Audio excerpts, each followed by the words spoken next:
Hello students, welcome to Ramanujan Pathshala.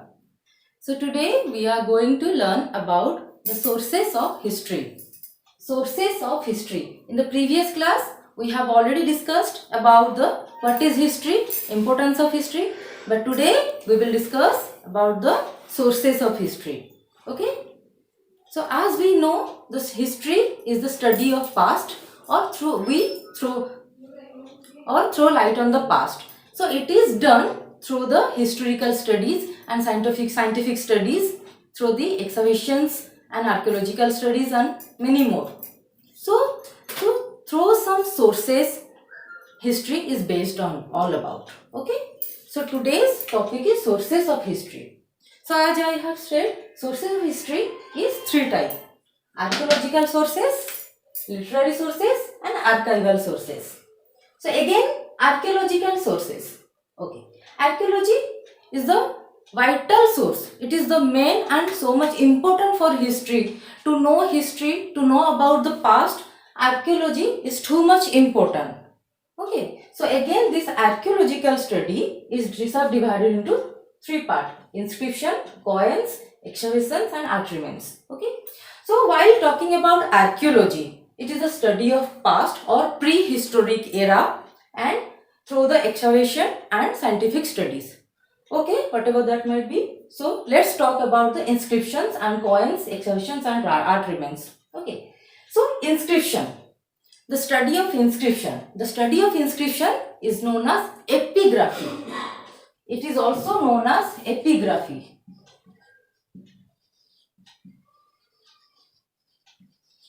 Okay. The study of inscription is known as epigraphy. We can find we can find the inscriptions like pillars, walls of building, temple architectures, in the temple architectures, stones, copper plates, seals, etc. So the example of inscription like Allahabad pillar inscriptions and many more. Okay. So and the earliest inscription that we found like Harappa and Mohenjo-daro in a seal. Okay, that inscription carved on a seal, that is from Harappa and Mohenjo-daro. We can know about the Harappa and Mohenjo-daro's time and their culture, their tradition, and that time, all about the Harappa and Mohenjo-daro while we found the seal. Okay, so some examples of inscriptions like Hathi Gumpha inscriptions and Allahabad pillar inscription. Hathi Gumpha inscription, Hathi Gumpha inscription speaks about the time of the great Kharavela, the king Kharavela. Okay, and the Allahabad pillar inscription talks about the Samudragupta, the Gupta king Samudragupta. Okay, I hope all of understood the inscription or the epigraphic source. Okay, so then we will move about the coins. The study of coins is known as the numismatic source. So don't be confused while you get the questions like numismatic source. So don't be confused. So numismatic is itself coins, means the study of coin is known as the numismatic source.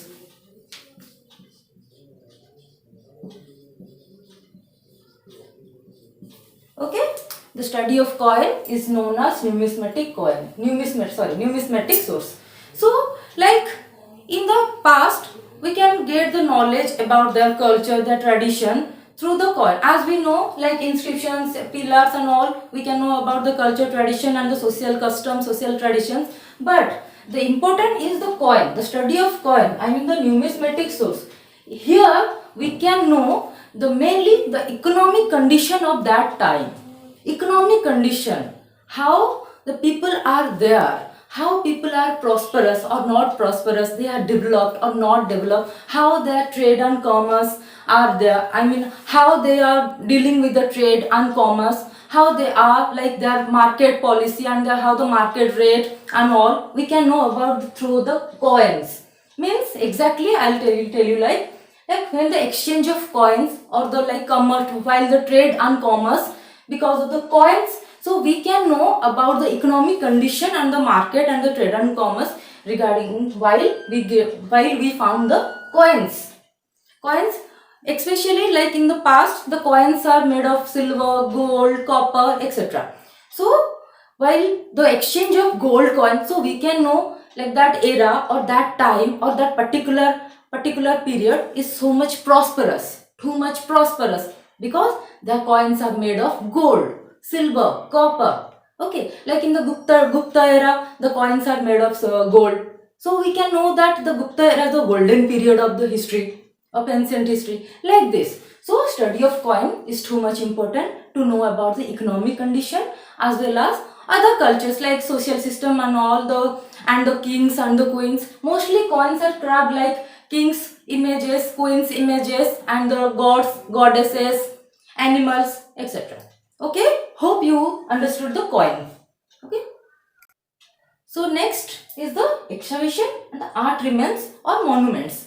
Like excavations means like in history or many important history or important evidence all are lying buried under the earth.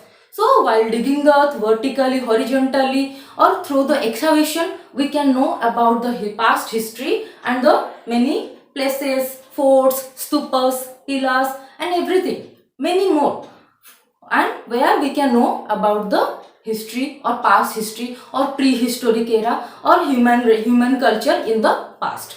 So like it speaks about their time. It also the art remains also speaks about the time, or I mean that time, their lifestyle and their like administrative systems, their social custom, etc.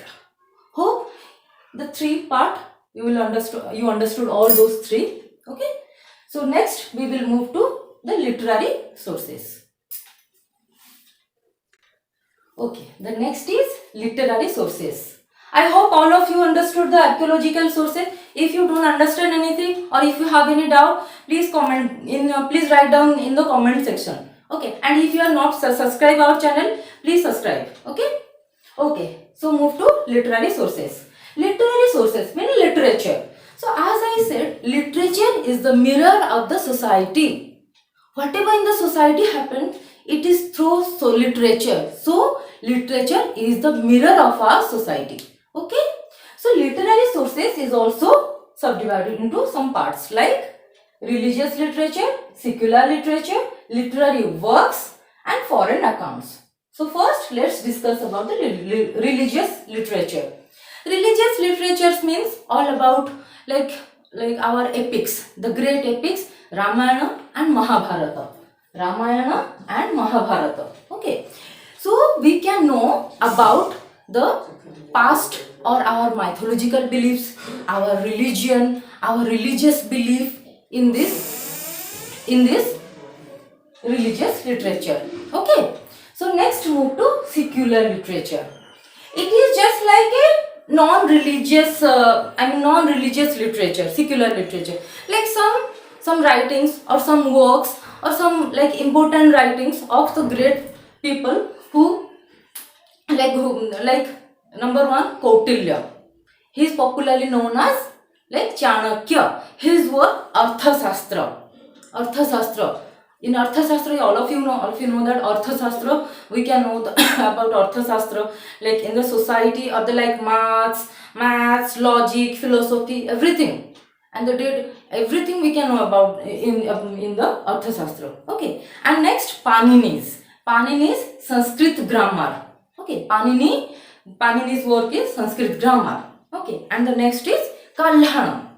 Kalhana wrote Rajya Tarangini, the history of Kashmir. Rajya Tarangini is all about our history of Kashmir. So, like secular literature, I hope all of you understood the secular literature. Okay, the some famous works which can give us the brief knowledge about some area or some era or like everything you can know. Okay, so next move to literary works. Okay, literary works are like the famous poet Kalidas, his writings or his creations like Abhigyana Sakuntalam Abhigyana Sakuntalam, Kumara Sambhavam, Meghadutam, etc. etc. And Vishnu Sarma's like Panchatantra. So in these works we can know that our mythological beliefs, our culture, and the past time. Okay, past time we can know. We can know about the culture of our Indian tradition or our Indian beliefs. Okay, so literary works. Hope you understood. Next, move to foreign account. So next is foreign accounts. Foreign accounts means like from the very beginning, foreigners or the visitors, they visited India or they visited our place and they left their valuable accounts. Okay, like they came to India, they visit our place and they discovered many things and also they left their valuable accounts. Okay, so foreign accounts में सब number one Megasthenes. Megasthenes. His work is Indica. Actually, let me tell you one thing. The foreigners or the visitors who came to India or came to our country, like they usually patronized by the kings and the rulers. Okay, so they usually visited our place and in the old time the kings, the rulers, they patronized them and usually they used to write about the kings and of that time who patronized them. Okay, so the number one is Megasthenes. As I said, Megasthenes came to India and he patronized by the Mauryan king Chandragupta Maurya, and his work is Indica. His work is Indica. Indica.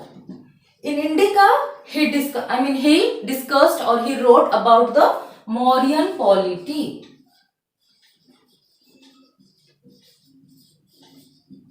Mauryan polity or Mauryan administration. Okay, and the number two, the Chinese traveler. The Chinese traveler Huangsa. He came to India 17th century AD. Okay, Huangsa, 17th century AD. Okay, so he was patronized by whom? He was patronized by Harshavardhana. Okay, and he wrote his book is C.U.K. Please remember C.U.K. Indica from Megasthenes and Huangsa C.U.K. C.U.K. Okay, his book. Huangsa's book is C.U.K. In his book, he wrote up all about the Harshavardhana's time. Okay, and also Amir Khusru, another visitor, Amir Khusru. He wrote all about the Sultanate period, Tughlaqnama. In Tughlaqnama, he discussed all Sultanate period, all about the Sultanate period, how the sultans are in our past, how their administrative system, how their culture, everything in the Tughlaqnama. Okay, and also like Abul Fazil, another person is Abul Fazil. He wrote the Akbarnama. Akbarnama means all about Akbar's biography. Akbar, the great emperor Akbar. Okay, another visitor, also important visitor, is Bana Bhatta. He is the court poet of Harshavardhana. He wrote Harsacharita. So I hope a foreign account, all of you understood the foreign account. Too much important. Okay. If you have any doubt, so you can write in our comment section. And if you are not subscribed our channel, please subscribe. Okay. And the next is archival sources. But archaeological sources and literary sources are two major sources to know the history. Okay. But archival sources is also important. But these two is the major sources. So this is archival sources. Sorry. In archival sources, means archives. So from newspaper, some letters, some royal records, we can know about the past or the past time, the administrative system, political system, everything. Newspaper, you can get every data, some single data or important data you can get from the old newspaper, or royal records like kings, queens, or the rulers in our past, whatever their political system, their administrative system, you can know from the royal records, and some letters like personal diaries, etc. Many things. So I hope all of you understood the sources of history, and I think do you have any doubt or anything else, you can write in our comments box. Okay, thank you so much, and please, if you like this video, please like, share and subscribe our channel. Thank you so much.